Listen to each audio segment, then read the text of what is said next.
So we gather together annually to celebrate and reflect upon the vision and the message of Dr. Martin Luther King Jr. To think about what would a civil rights movement look like today.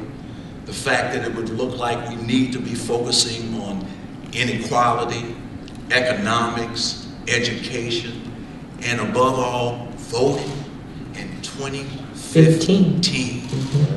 All of the fighting, the dying, the travail of individuals who have gone on before us, to think that we would be here today, Gary, still having this fight is just amazing. Well, I think what we've learned over the last number of years is that every election is critically important. When you think in terms as to local elections and state elections and the decisions that those local officers make and the statewide officials make, those elections are just as critical, if not more so, to our community than the national elections can be. And you need not look any further than a community like Ferguson. And we all had Ferguson on our mind over the last number of months. And look at the local officials that they had, in spite of the population that they had there and the constituency that they had.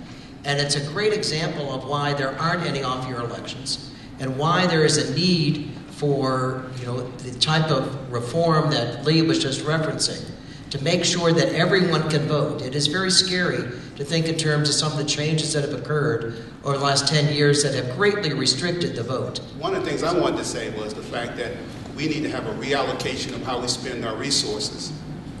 We spent $140 billion on the war in Vietnam. We spent only $10 billion on the war on poverty. So again, we're in Iraq and Afghanistan. Think about all the resources we spent there, how much of that money could have been used to improve the educational system in this country. There's been a lot of people in my life that have came up to me and told me, like I've told them what I wanted to do with my life. I'd like to become an anesthesiologist. I'm currently, as I mentioned before, a junior at Akron-Summit College High School. Next year, I will graduate with my associate degree. But most of my friends, they don't have that drive because no adults are coming up to them and telling them that they can do it, that they can make something of themselves. So I think that if more adults, they see a teen in the grocery store, they maybe make a conversation with them, figure out what they want to do, maybe make a connection, maybe get their phone number, maybe do something that's gonna change that teen's life so that it'll make one less teen out here maybe not doing anything with their life. But an education begins in the home.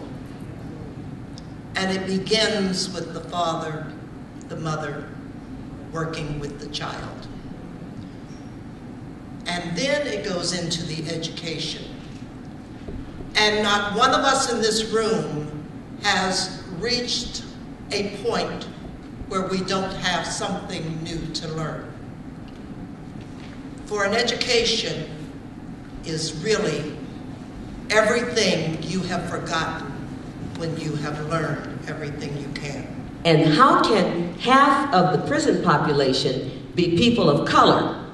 Very easily, because this young man here said, we don't have jobs in our city for our young people. For one thing, we used to have summer jobs, the PIP program, and so forth. So then they have to resort to something. They don't have to resort to crime. But when you don't have a legitimate way to make money, if you want to buy Air Jordans, Nikes, or whatever, you find a creative way to do it. And if it's illegitimate, and maybe it just turns out to be illegitimate. But we do need jobs for our young people. Certainly, like Ms. Adair said, we need to start at the home with instilling the value of education to our young people, and then building that support network that Mr. Gill mentioned, the village, home, church, school, community. That's what I heard when I was growing up. And I don't think the village is dead, but I think the walls need to be repaired. And so there's something for all of us to do to make sure that all of you have success. When you study Dr. King, you will realize three things and three basic tenets. And those tenets are what make Alpha Phi Alpha so great. First of all, servants of all, we shall transcend all. And when you first look at first of all, God must be first in you before you can be first for others. And when you look at that and when you understand that, you will see that epitomized in the man of Dr. Martin Luther King. Servants of all, Dr. King ensured and made sure that he wanted the world to be better than when he entered into it.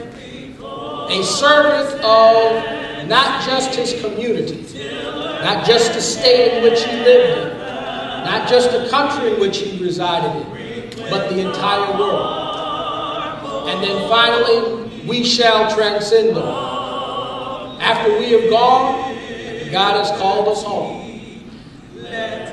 What legacy have we left for the next generation? Clearly, Dr. King epitomized the true man about